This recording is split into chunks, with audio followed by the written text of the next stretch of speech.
لیکن جب میرے نبی کو دائیں سے کوئی بلاتا تھا یا رسول اللہ، تو اب یوں نہیں کرتے، اب یوں کرتے تھے، پورا مڑتے تھے اس کی طرف، پورا سینہ سے سینہ ملاتے تھے۔ ادھر سے کسی نے کہا یا رسول اللہ، تو اب یوں نہیں کرتے، اب یوں کرتے تھے پورا۔ میں قربان جاؤں، میرے مالک نے اس امت پر یہ فیضان فرمایا کہ اس کا قرآن بھی محفوظ ہے اور نبی پاک صلی اللہ علیہ وسلم کا فرمان بھی محفوظ ہے، آپ کی اداؤں کے ساتھ محفوظ ہے۔ میں ایک آپ کو مثال دیتا ہوں، اگر ہمارے نبی پاک صلی اللہ تعالی علیہ وسلم کے چلنے کا انداز کیا تھا، اگر ہمیں یہ معلوم نہ ہوتا تو کیا فرق تھا؟ کوئی جنت جہنم کا مسئلہ تو نہیں ہے نا، لیکن میں قربان جاؤں ان صحابہ پر اور ان کے شاگردوں پر، ان کے اگلے شاگردوں پر، یہاں تک کہ جنہوں نے میرے نبی کی چال بھی ہم تک پہنچائی۔ میں آپ کو ترجمہ بتا دوں، یمشی تکفیا ویقارب الخطا، آپ تھوڑا کندھے جھکا کے چلتے تھے اور پاؤں چھوٹے رکھتے تھے، کھلا پاؤں نہیں، ایسے نہیں، قریب، پاؤں چھوٹا، کندھے جھکے ہوئے، گردن آگے تھوڑی، اور چال میں تیزی، اتنی تیزی تھی کہ صحابہ کو ساتھ دوڑنا پڑتا تھا۔ آپ چونکہ آپ کے نیچے زمین سکڑتی تھی تو آپ ایسے چلتے تھے اور وہ پیچھے بھاگتے تھے۔ آپ کے دیکھنے کا ہمیں انداز معلوم نہ ہو تو کیا فرق ہے، لیکن میں قربان جاؤں جو کہہ رہے ہیں جل نظرہ الملاحظ، اب یوں دیکھتے تھے، یوں ایسے نہیں دیکھتے تھے حیا کی وجہ سے، بلکہ یوں دیکھتے۔ کبھی کبھی ایسے ہوتا تو پھر ایسی تجلیات اور آنکھوں سے نور نکلتا کہ سارے صحابہ یوں ہو جاتے۔ صرف دو آدمی آپ کو دیکھ سکتے تھے، صرف دو، ایک ابو بکر اور ایک عمر، بس۔ یضحکان الیہ ویضحک الیہما، دونوں آپ کو دیکھ کے مسکراتے اور اپن کو دیکھ کے مسکراتے، باقی کوئی آپ کو آنکھوں میں آنکھیں ڈال کے دیکھ نہیں سکتا تھا، جنہیں آپ کی نظر شرم و حیا ایسے تھی۔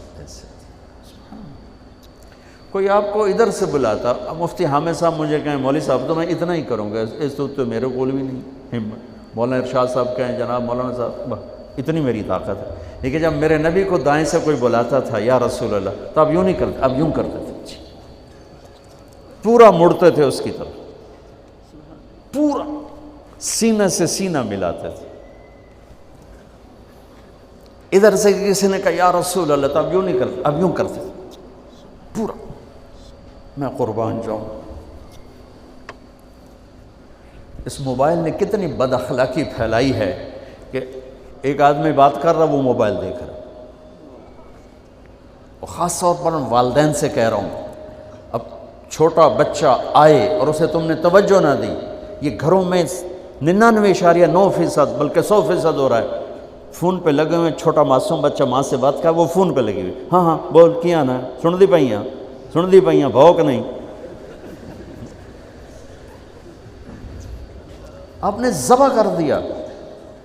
عربی کا لفظ ہے توجہ فرمائیں، یہ لفظ عربی کا توجہ فرمائیں کا مطلب ہے، یہ توجہ کی تا ہٹاؤ تو نیچے سے وجہ نکلتا ہے، وجہ چہرے کو کہتے ہیں۔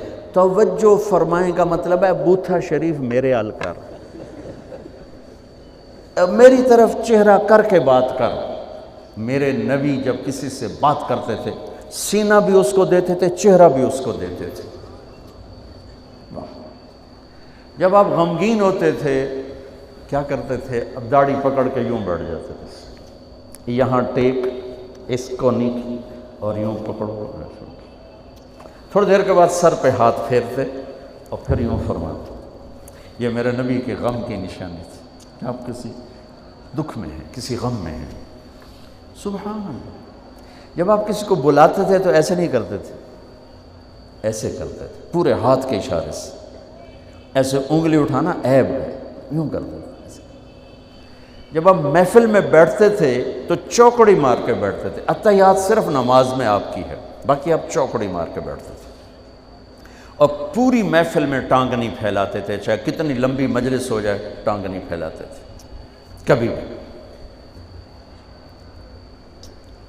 عزت دیتے تھے، سامعین جالسین کو احترام دیتے تھے، عزت دیتے تھے، اور دوران گفتگو آپ یوں کرتے رہتے تھے، یوں. یہ آپ کی بے ساختہ حرکت تھی، یہ ہتھیلی، یہ انگوٹھا، یہ ہر آدمی میں نا کوئی اس کی جسم کی غیر ارادی حرکت ہوتی. جیسے میں اپنے انگوٹھے کو یوں یوں کرتا رہتا ہوں، یہ میری بچپن کی عادت ہے، مجھے پتہ بھی نہیں ہوتا میں انگوٹھا ایسے کر رہا ہوتا ہوں. تو میرے نبی کی بغیر ارادے کے ہاتھوں کی حرکت تھی، آپ دوران گفتگو یوں فرمایا کرتے. یہ آپ کو اوپر کر کے دکھا رہا ہوں، ورنہ آپ یہاں ہاتھ ہوتے تھے اور آپ یوں یوں فرماتے رہے. واہ کیا صحابہ تھے جو ہر شے ہم تک پہنچا. سبحان اللہ. جب آپ غصے میں ہوتے تھے تو ہماری طرح کوئی وہ اظہار تو ہوتا نہیں تھا، پھٹ پڑے وہ بھی نہیں ہے، ڈانٹ ڈپٹ وہ بھی نہیں ہے. اس کو برداشت کیا ہے، اس کا رد عمل آیا ہے چہرے پر. کیا یہاں ایک رگ تھی جو غصے میں ابھر آتی تھی، وہ ایسے ایسے ایسے ایسے ایسے کرتے. بینہما عرق یدرہ الغضب، تو اس سے اندازہ ہوتا تھا غصے میں کسی پر اظہار ناراضگی ہے تو ہم تو لان تان کرتے ہیں. آپ کیا کرتے تھے؟ ادھر سے ابو ہریرہ آ رہے ہیں، آپ ان پہ ناراض ہیں اور ان کو بتانا بھی چاہتے ہیں، اور یہ ناراضگی ان کی کسی تربیتی پہلو کی وجہ سے ہے. من تصر لنفسہ لا یغضب لنفسہ ومن تصر لہا. ساری زندگی اپنی وجہ سے نہ کسی پہ ناراض ہوئے نہ کسی کی ڈانٹ ڈپٹ کی. تو جب ادھر سے آ رہا ہے نا ابو ہریرہ اور آپ ان کو اظہار ناراضگی فرمانا چاہتے ہیں تو یوں دیکھا اور ساتھ ہی یوں ہو جاتے تھے. بس ادھر سے انس آ رہے ہیں، آپ ان پہ ناراض ہیں، دیکھتے ہی آپ یوں ہو جاتے تھے. بس یہ اتنا تھا میرے نبی کی ناراضگی کا اظہار کہ آپ لگتا ہے ناراض. جب آپ خوش ہوتے تھے تو یہ جگہ گلابی ہو جاتی. پہلی بہت خوبصورت رنگ تھا گلابی، لیکن یہ اور زیادہ چمکنے لگتے، اس میں سے نور نکلنے لگتا تھا. اتنی چھوٹی چھوٹی بات، میرے نبی کی کوئی بات چھوٹی نہیں ہے، لیکن جیسے فرض اور ہے، فرض کفایہ اور ہے، واجب اور ہے، سنت موقدہ سنت، یہ ساری ایسے ہی. میرے نبی کا ہر عمل عظیم الشان ہے کہ ہر عمل جنت میں لے جانے کا اور اللہ کی رضا کا ذریعہ ہے.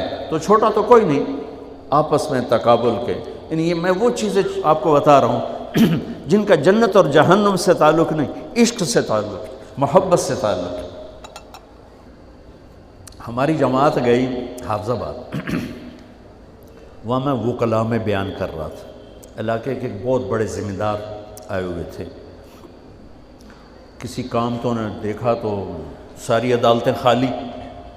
تو ان کا کیا ہوا کہ یہ تبلیغ والوں کا عالم آیا ہوا ہے، اس میں سارے چلے گئے.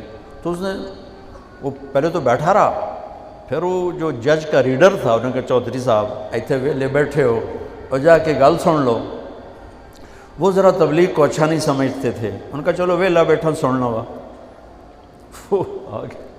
میں اس وقت اللہ کے نبی کے جانور بتا رہا تھا کہ میرے نبی کی 9 بکریاں تھیں، ان کے نام عجوہ، سقیہ، برکہ، ورثہ، زمزم، اطلار، اطراف، غیثہ، قمرہ. 9 بکریاں، 10واں بکرا یم، اور اس میں قمرہ آپ کی زندگی میں مر گئی. یہ احسان عظیم ہے ان ہستیوں کا جو واقعی اس قابل تھے کہ اللہ نے کہا رضی اللہ عنہ، جاؤ میں راضی ہو گیا، جو مرضی کرو میں راضی ہو گیا. سبحان اللہ، واہ. اور آپ کے اونٹ تھے 2 عسکر اور ثعلب، اور آپ کے خچر تھے عفیر اور دلدر اور فضہ، اور آپ کے پاس گدھے تھے 2 عفیر اور یعفور، اور آپ کی اونٹنیاں تھیں عزبہ، جدعا، شہبہ، قصوہ، اور آپ کے گھوڑے تھے لزاز، تراز، لحیف، سجل، سکب، سبحہ، ورد، یعصوب، یعبوب. یہ آپ کے گھوڑوں کے نام. ایک گھوڑے کا نام تھا ورد. کیوں تھا؟ جیسے گلاب کا پھول نمایاں نظر آتا ہے، وہ گھوڑا ایسا حسین تھا کہ گھوڑوں میں نمایاں نظر آتا تھا. سبحہ ایک گھوڑے کا نام تھا، سبحہ. سبحہ تیرنے کو کہتے ہیں، ان لک فی النہار سبحا طویلا۔ اس گھوڑے کا نام سبحہ کیوں تھا؟ جب وہ دوڑتا تھا تو لگتا تھا جیسے پانی تیرتا جا رہا۔ خیر میں پھر لمبا چلا گیا۔ وہ جو تھے نا چودھری صاحب، وہ بیان سن رہے تھے، وہ گئے واپس گاؤں، تو اپنے امام کو بلایا، کہا مولانا صاحب ایک مسئلہ دسو کی اپنے نبی دی بکریاں دا نام کی ہے؟ وہ آکھن لگا یہ بھی کوئی مسئلہ ہے؟ اگے ہے تے بھاویں نہیں، میں تو اج دس ساڑھے نبی دی بکریاں دا نام کی؟ اسے کہا مسئلہ ہی کوئی نہیں تے میں دساں کی؟ اسے کہا تو اج تائیں میں نو پٹی پڑھائی ہے کہ اے نبی نو نہیں مندے تے اے نبی دے گستاخ ہیں۔ میں ہونے انہاں دے مولوی دی تقریر سنی ہے، او تا نبی دی بکریاں نو مندیں تو انہاں نبی نو نہیں مندے۔ ہون تو جماعتاں نو روکیا میں تنو کھلے پھرے سا۔ پھر وہ ہماری جماعت پوری کو لے گیا اپنے گاؤں، نے 15-20 ہزار آدمی اکٹھا کیا، میرا بیان کروایا ہوا، کھانا ہوا۔ تو میں قربان جاؤں، آپ اسی سلسلے کی کڑی چل رہے، جنہوں نے نبی کے علم کو لیا، آگے دیا، پھر آگے دیا، پھر آگے دیا۔